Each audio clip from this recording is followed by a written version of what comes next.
Good morning to all. Welcome to my channel Gundemeda vlogs. ఈరోజు ప్రముఖ గాయని కల్పన గారి గురించి తెలుసుకుందామండి. కల్పన రాఘవేంద్ర పూర్తి పేరు. సింగర్, నటి, డబ్బింగ్ ఆర్టిస్ట్. తమిళనాడుకు చెందిన కల్పన చిన్నప్పటి నుంచే సింగర్ కావాలనుకొని సాధన చేయటం మొదలుపెట్టారు. కెరియర్ తమిళంలో మొదలుపెట్టినా కూడా తెలుగులో కూడా మంచి గుర్తింపులు తెచ్చుకున్న సింగర్, నటి, డబ్బింగ్ ఆర్టిస్ట్. చాలా కష్టమైన పాటను కూడా అలవోకగా పాడగల సత్తా ఉన్న సింగర్. అందరూ కల్పనను రాక్షసి అని ముద్దుగా పిలుచుకుంటారు. ఎంతటి కఠోరమైన పాటను అయినా కూడా చాలా తేలికగా మంచినీళ్లు తాగినట్టు పాడేయగల సత్తా ఉన్న సింగర్. కల్పన తండ్రి టిఎస్ రాఘవేంద్ర తన సమయంలో ప్రముఖ నేపథ్య గాయకులు. ఆమె తల్లి సులోచన కూడా గాయకురాలు. ఆమె చెల్లెలు షకీనా షాన్ ఒక ఒపెరా సింగర్. ఆమె మాస్టర్ ఆఫ్ కంప్యూటర్ అప్లికేషన్ డిగ్రీని పూర్తి చేశారు. కల్పనకు మదురై టి శ్రీనివాసన్ శిక్షణ ఇచ్చారు. 5 సంవత్సరాల వయసులో కల్పన మొదటి సంగీత దర్శకుడు సాలూరి వాసురావు గారిచే కూర్చిన కుటుంబం సినిమాలో పాట కోసం గాత్రాన్ని ఇచ్చారు. ఎక్కువ ప్రదర్శనలు ఇండియాలో కాకుండా వెలుపల కూడా చేశారు. కల్పన బాలనటిగా చిత్ర పరిశ్రమలో అడుగుపెట్టారు. ఆమె సుమారు 3 ఏళ్ల వయసులో తొలిసారిగా ఈనాడు అనే మలయాళ చిత్రంలో నటించారు. బాలకృష్ణ కథానాయకుడిగా వచ్చిన సీతారామ కళ్యాణం చిత్రంలో వచ్చే రాళ్లల్లో ఇసకల్లో రాశాను ఇద్దరి పేర్లు అనే పాటలో ఈమె కనిపిస్తారు. విఠలాచార్య గారి దర్శకత్వంలో వహించిన కామాక్షి కటాక్షం అనే చిత్రంలో కూడా నటించారు. బాలనటిగా దక్షిణ భారత భాషల్లో సుమారు 50 సినిమాల్లో నటించారు. తెలుగు, తమిళం, కన్నడ, మలయాళ భాషల్లో 3000కు పైగా పాటలు పాడారు. మెలోడీ సాంగ్స్తో పాటు రాగాలాపనమైన పాటలను అనేకం పాడారు. అలాంటి పాటలను పాడటానికి కేవలం కల్పననే ఎంచుకునేవారు. శంకర్ మహాదేవన్, డ్రమ్స్ శ్రీవమణి, మణిరత్నం వంటి వారు టాప్ దర్శకులు కల్పనతోనే పెద్ద పెద్ద పాటలు పాడించేవారు. 1999లో మణిశర్మ దర్శకత్వంలో మనోహరం తెలుగు సినిమా కోసం మంగళగౌరి పాట కోసం ఆమె స్వరాన్ని ఇచ్చినప్పుడు కల్పనకు మంచి పేరు వచ్చింది. ప్లేబ్యాక్ గాయకులు, స్వరకర్తలు A R Rahman, Ilaiyaraaja, S P Balasubrahmanyam, K V Mahadevan, K S Chitra వంటి అనేక గత స్వరకర్తలు, గాయకులతో కలిసి పనిచేశారు. ఈ మధ్య ఆమె ఈటీవీ, జెమినీ టీవీ, మా టీవీతో చాలా అనుబంధాన్ని పెంచుకున్నారు. ముఖ్యంగా ఈటీవీ నిర్వహించే ప్రతి పాటల ప్రోగ్రాంలో కల్పన పాటలు ఖచ్చితంగా పాడిస్తున్నారు. ఈటీవీ స్వరాభిషేకం కార్యక్రమం మొదలు అయినప్పటి నుంచి ప్రతి కార్యక్రమంలో కూడా కల్పనకు ఈటీవీ పెద్ద పీట వేస్తోంది. రామోజీరావు గారికి కూడా కల్పన అంటే చాలా కాలంగా ప్రత్యేకమైన అభిమానం. మా టీవీలో బిగ్ బాస్ షోలో కూడా కల్పనకు మంచి పేరు వచ్చింది.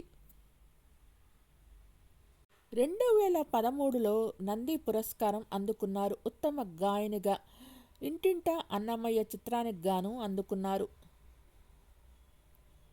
కల్పన మే 8, 1980లో జన్మించారు. ఐడియా స్టార్ సింగర్ మలయాళ విజేత మరియు బిగ్ బాస్ తెలుగు సీజన్ 1లో పాల్గొన్నారు. పాటల రచయిత మరియు నటి. ఆమె 5 సంవత్సరాల వయసులో నేపథ్య గాయనిగా తన కెరీర్ను ప్రారంభించి 2013 నాటికి భారతదేశం మరియు విదేశాల్లో 1500 పాటలను రికార్డు చేశారు మరియు 3000 ప్రదర్శనలో ప్రదర్శన ఇచ్చారు. 2010లో ఆమె మలయాళ టీవీ ఛానల్ ఏషియానెట్ ప్రసారం చేసిన దక్షిణ భారత గాన కార్యక్రమం స్టార్ సింగర్ సీజన్ 5 విజేతగా నిలిచారు. ఆమె సూపర్ సింగర్ జూనియర్కు న్యాయ నిర్ణేతగా ఉన్నారు. 2015లో 36 వయదినిలే చిత్రంలోని పొగరెన్ పాటకు ఆమె ఉత్తమ మహిళా నేపథ్య గాయనిగా తమిళనాడు రాష్ట్ర చలనచిత్ర అవార్డును అందుకున్నారు. మధురమైన గాత్రంతో ఎన్నో సూపర్ హిట్ సాంగ్స్ పాడి శ్రోతలను మైమర్పించారు కల్పన. మెలోడీ సాంగ్స్తో పాటు రాగాలాపనమైన పాటలను అనేకం పాడారు. A R Rahman, Ilaiyaraaja, S P Balu, K V Mahadevan, Chitra వంటి ప్రముఖ గాయని గాయకులతో కలిసి అనేక పాటలు ఆలపించారు. కేవలం సింగర్గానే కాకుండా డబ్బింగ్ ఆర్టిస్ట్గా, నటిగా తనకంటూ ప్రత్యేక స్థానాన్ని ఏర్పరచుకున్నారు. జీవితంలో ఉన్నతంగా ఎదిగినప్పటికీ ఈ స్థాయికి రావటానికి ఎన్నో అడ్డంకులు ఎదుర్కొన్నారు. ఒకానొక దశలో ఆత్మహత్య చేసుకోవాలని కూడా నిర్ణయించుకున్నారు. ఓ ఇంటర్వ్యూలో పాల్గొన్న సింగర్ కల్పన తన జీవితంలో ఎదురైన పరిస్థితుల గురించి తెలిపారు. గత 25 ఏళ్లుగా పాటలు పాడుతూనే ఉన్నాను, కానీ 2010 నుంచి దూరంగా ఉంటున్నాను. అప్పటికే 3 పిల్లలు ఉన్నారు. వారిని చదివించాలి, కానీ ఉద్యోగం లేదు. పాటలు పాడేందుకు ఒక్క అవకాశం కూడా రాలేదు. ఏం చేయాలో తెలియని పరిస్థితిలో ఆత్మహత్య చేసుకోవాలనుకున్నాను. కానీ ఆ సమయంలో సింగర్ చిత్రమ్మ నాకు ధైర్యం చెప్పారు. నువ్వు ఆత్మహత్య చేసుకోవడానికి పుట్టావా అంటూ నాకు ధైర్యం చెప్పి జీవితంలో ముందుకు వెళ్లేందుకు ప్రోత్సహించారు. పోటీ జరుగుతుంది, అందులో పాల్గొను అని తెలిపారు. దీంతో అందులో పోటీ చేశాను. అందులో ఎలాగైనా గెలవాలనుకున్నారు. కొందరు ఇండస్ట్రీ పరువు తీస్తుందన్నారు. మా కుటుంబానికి చెప్పారు, కానీ అవేమీ పట్టించుకోకుండా కష్టపడి ఆ పోటీలో గెలిచాను. ఒంటరి పోరాటం చేశాను. ఆ విజయం తర్వాత నాలో మార్పు వచ్చింది. ప్రస్తుతం చాలా సంతోషంగా ఉన్నాను అని చెప్పుకొచ్చారు కల్పన. ఇక తన భర్త గురించి చూస్తే కల్పన భర్త ప్రసాద్ ప్రభాకర్ వ్యాపారవేత్త. ఆయన చెన్నైలోనే ఉంటారట. తన 19 ఏళ్ల కూతుర్ని ఆయనే చూసుకుంటారు. ఆమె స్టడీసు ఇతర వగైరా అన్నీ ఆయనే భరిస్తున్నారట. అయితే ప్రసాద్కి కల్పన సింగర్గా ఎదగటం నచ్చలేదట. దీంతో చాలా ఇబ్బంది పెట్టాడట.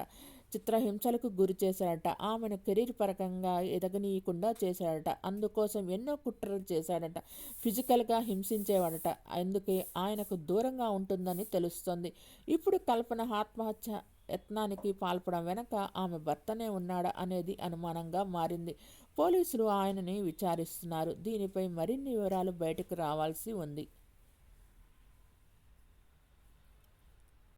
గాయని కల్పన మణిశర్మ గారి దగ్గర పాడుతున్నప్పుడు అతని దగ్గర పనిచేసే రంజిత్ అనే అతన్ని వివాహం చేసుకున్నారు. వీరికి గాను ఒక అమ్మాయి పుట్టిన తర్వాత ఇద్దరు మనస్పర్ధల కారణంగా విడిపోయారు. ఆ తర్వాత ప్రసాద్ అనే అతన్ని రెండో వివాహం చేసుకున్నారు. వీరికి గాను ఇద్దరు అమ్మాయిలు. సింగర్ కల్పనకు ఫ్యామిలీ సంబంధిత కూతురుతో కొన్ని విభేదాల కారణంగా తీవ్ర మనస్తాపం చెందారు. తన కూతురు తన మాట వినడం లేదనే తన తల్లి కల్పన ఆరోగ్య పరిస్థితి విషమంగా ఉందని తెలుసుకున్న కూతురు వెంటనే హైదరాబాద్కు వచ్చారు. తన తల్లి ఆరోగ్యం గురించి యోగక్షేమాలు తెలుసుకున్నారు.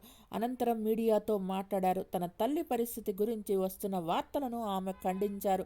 మా కుటుంబంలో ఎలాంటి సమస్యలు లేవు అనే క్లారిటీ ఇచ్చే ప్రయత్నం చేశారు.